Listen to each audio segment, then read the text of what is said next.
as like a very like present dad, like with his children. So flying through the chaos of the courtroom, the tension was so thick it felt like the entire air had shifted. Cameras clicked, reporters leaned forward, and every spectator seemed to be holding their breath. This wasn't just another legal proceeding. This was the moment that could redefine the future of the Brown family. And right in the center of it all stood Kody Brown, a man once seen as the unshakable patriarch of sister wives, now visibly shaken and forced into a position no one imagined.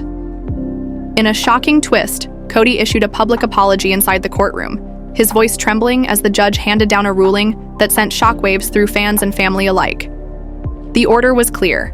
Kody must return Janelle's property, along with Meri's deeds, ending months of speculation, disputes, and painful confrontations that had boiled to the surface. The gasps from the audience filled the silence after the ruling. What had pushed Kody to this breaking point? How had the man who once clung so tightly to control finally been forced to bow? The apology, spoken with a mix of defiance and desperation, was directed toward both Janelle and Meri, two women who had endured years of heartache under his shadow. Fans of the show had already been whispering about the deterioration of his relationships, especially after Janelle made her divorce-like, split with Kody painfully public, and Meri struggled in the wreckage of a marriage that had long since crumbled. The courtroom wasn't just a legal battleground, it was the stage where decades of pain, betrayal, and broken promises were finally being acknowledged. The judge's ruling declared that Kody had wrongfully withheld the property deeds that rightfully belonged to Janelle and Meri. These documents were more than just pieces of paper. They were the last ties of independence and justice for women who had been cast aside, ignored, and overlooked. And now, with the court siding in their favor, the dynamic of the Brown family was shifting forever. For the first time, Janelle and Meri stood on solid ground, validated not just in the eyes of fans, but in the eyes of the law. It was a victory that tasted sweet, though the scars of the past remained. But what made this moment even more haunting was Kody's visible struggle as he uttered words of apology. His once commanding presence seemed smaller, his eyes darting toward Robyn as though seeking reassurance that never came. Fans who had watched his polygamous empire fracture on screen could hardly believe the man before them was the same figure who once demanded loyalty and control. His voice cracked as he admitted mistakes, but whether those words were fueled by genuine remorse or the crushing weight of legal defeat, no one could truly say. This ruling may have ended one chapter of the property dispute, but it opened up 1,000 new questions. Could Kody repair his fractured ties with Janelle and Meri, or was this apology just another hollow performance? Would this ruling spark a domino effect, with more legal battles and family confrontations waiting just around the corner? The atmosphere around the Browns was shifting like never before, and fans were left questioning if this was the beginning of Kody's downfall or a final, desperate attempt to cling to the remnants of his power. And while the dust settled in court, Kody seemed to already be plotting his next move. Away from the courthouse, his actions told a different story, one of reinvention, desperation, and perhaps even denial. With Sister Wives in its mid-season break of season 19, viewers were given glimpses into a man trying to mask financial chaos with a public smile. Once plagued by debt tied to Coyote Pass and estranged from his children with Christine and Janelle, Kody was now scrambling for new ways to stay afloat. True to his unpredictable nature, Kody dug deep into his bag of tricks and pulled out yet another strategy, this time targeting an entirely new audience. He presented himself as a fatherly figure with advice for new parents, all while using the same platform he had once abandoned, Cameo. His "for sale" sign lit up again, signaling he was back in business. But fans weren't convinced this was about survival. Many suspected it was an ego trip disguised as financial hustle, especially since Kody's fees had jumped to a staggering $149 per video, up from his earlier $99. The timing couldn't have been more ironic. Rumors swirled about Robyn's extravagant spending habits, particularly her jaw-dropping $61,000 doll collection, complete with clothing and accessories. According to his daughter, Gwen Brown, Robyn and Kody had been living far beyond their means, and now Kody's Cameo hustle looked like a desperate attempt to patch the holes in a sinking ship. Fans calculated that to cover Robyn's collection alone, Kody would need to record more than 400 videos, nearly 20 hours of nonstop filming, just to break even. And that didn't even account for looming debts tied to Coyote Pass child support, battles with Christine, and the legal fallout with Meri and Janelle. To many, it felt less like a financial solution and more like an embarrassing spectacle. The once proud patriarch had been reduced to selling smiles and advice online, his bravado fading behind forced enthusiasm. Yet, in his cameo videos, he lit up when fans asked for guidance, especially new parents who sought his wisdom. The irony wasn't lost on longtime viewers. How could a man estranged from so many of his own children dare to advise others on fatherhood? The audacity was almost too much for fans to bear, sparking laughter, disbelief, and outrage across social media.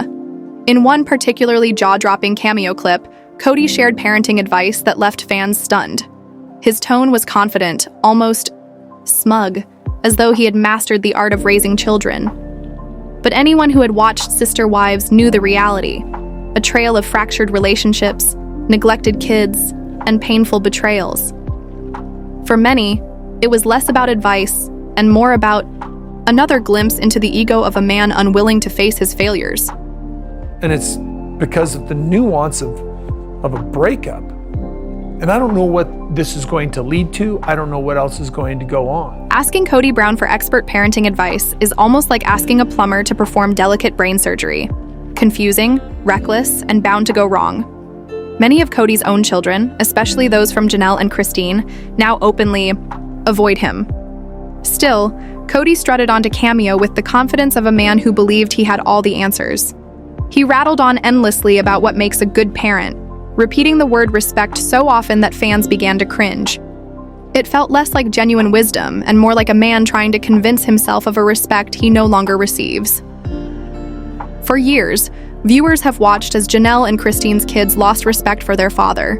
Even Mykelti, who had stayed close to Kody and Robyn while her siblings pulled away, eventually reached her breaking point. That shocked fans because she had been one of the last bridges holding the fractured family together. But as time went on, even she could no longer tolerate the constant chaos. Kody has always demanded respect as the patriarch of the Brown family.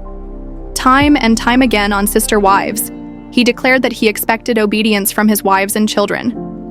To him, respect meant blind loyalty, even when his decisions hurt the family. He once claimed that a wife following him without question was the highest form of respect, proudly holding up Robyn as the only one who fulfilled that role. But viewers saw a different truth play out before their eyes. Instead of Robyn respecting him, it was Kody bending over backwards to please her, leaving Meri, Janelle, and Christine to watch from the sidelines as he poured his attention into his fourth wife. In one cameo for a new dad celebrating the birth of a baby, Kody lit up at the mention of newborns. His words, though, unsettled fans. "Babies are usually so easy to love," he said with a strange hesitation. The word usually hung heavy as if suggesting there could be exceptions. Then, with a dramatic pause, he offered his key to parenting. Love your children when they get older, even when they get mouthy. To fans, it sounded more like Kody admitting that he struggled to love his kids once they became independent, outspoken, and unwilling to bow to him. He went further, advising parents not to let kids do things that make you resent them. Fans immediately recoiled. How could a parent blame their child for their own resentment? How could the burden of love be placed on children rather than the adult responsible for raising them? To longtime Sister Wives viewers, it felt like the same tired script. Kody blaming his children for the breakdown in relationships, instead of facing the truth about his own neglect and favoritism. Many fans saw through the facade. They knew his obsession with respect was less about love and more about control. And they also knew that his devotion to Robyn and Robyn's children was the real reason Janelle's and Christine's kids had turned away. To them, Kody's parenting advice wasn't just misguided, it was dangerous. The idea that respect must be earned through obedience, or that resentment is the child's fault, left many parents horrified. And yet Kody charged $149 for the privilege of spreading this bizarre philosophy. This strange new role as fatherhood expert felt like a cruel joke to fans who had spent years watching the family unravel. They remembered the heartbreak, of Meri's isolation, the painful distance between Kody and Janelle's children, and Christine's ultimate decision to leave after years of being sidelined. Behind the scenes, these women had sacrificed their lives to build a family with him, only to feel invisible as his gaze shifted more and more toward Robyn. What was once marketed as a healthy representation of plural marriage turned into a spectacle of favoritism, neglect, and control. Fans sighed with relief when Meri, Janelle, and Christine finally walked away, reclaiming their independence from a toxic cycle. For years, many suspected that Kody's only true relationship was with Robyn, and his words and actions all but confirmed it. He publicly admitted he loved her in ways he never loved his other wives, and now his commitment seemed to be less about polygamy and more about clinging to a single relationship that validated him. But even within that dynamic, cracks were showing. Robyn herself confessed to feeling burdened by the responsibility of being the only wife left to carry Kody's moods, anger, and financial woes. For all his talk about love and unity, their bond began to look less like a marriage and more like a cage, with Robyn trapped inside. And it raised an uncomfortable question. Was Kody's so-called love ever genuine, or was it simply about control, validation, and the comfort of having someone who never challenged him? If Robyn ever decided to leave, it seemed obvious how Kody would react. Fans predicted he'd cast her as the villain, just as he had painted his other wives as ungrateful, disrespectful, or rebellious when they walked away. The pattern was undeniable. His affection shifted quickly into blame once a woman refused to play by his rules. When Kody first courted Robyn in 2010, he was giddy, describing his feelings like those of a teenager falling in love for the very first time. But what fans now see is that it wasn't true love. It was infatuation. It was the thrill of something new after decades of routine with Meri, Janelle, and Christine. By then, Kody had already spent 20 years in plural marriage, building a family with women who had all come from polygamous backgrounds. Robyn wasn't just another wife. She was an escape from the reality he had created. By 2014, Kody even went so far as to legally divorce Meri so that he could legally marry Robyn, claiming it was for custody purposes. But fans saw the truth. It was another declaration that Robyn was his priority, his chosen partner, and the one woman he was willing to sacrifice everything for. And as history now shows, that decision changed the Brown family forever. You find higher love, and then everybody just slaps you down for it. I'll tell you what, there's a divine aspect about my relationship with Robyn. Something Kody never did for Janelle or Christine, he was suddenly eager to do for Robyn. Kody justified his decision by saying he wanted to legally adopt Robyn's children from her previous marriage. But in order to make that happen, he had to divorce Meri. On the surface, it looked like a grand romantic gesture. But when you look closer, it was just as much a strategic move.